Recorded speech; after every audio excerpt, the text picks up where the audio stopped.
आता या झालेल्या थोड्याशा टेक्निकल मिस्टेक्समुळे आपण मुलांच्या स्पर्धा आता या ठिकाणी थांबवतोय। उद्या सकाळी 7:30 वाजता त्या उरलेल्या टीम्सनी आणि पंचांनी कृपया वेळेवरती या। तुमच्या स्पर्धा लगेच पहिल्या चालू केल्या जातील आणि त्याच्यानंतर अंडर 14च्या चालू केल्या जातील। आणि आताचं हे पॅनल इथे आपण मुलांचं थांबवतोय। मुलींच्या कॉम्पिटिशन कंटिन्यू शेवटपर्यंत चालू राहतील संपेपर्यंत। पंचांनी फक्त लगेच जेवायला जा जे पंचांचं झालेलं आहे।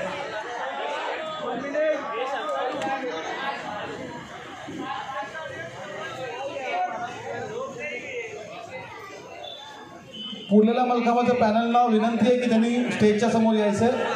2 मिनिटं। पुरलेल्या मलकामध्ये स्वप्नील सर आणि 4 पंच प्रकाश जावळे सर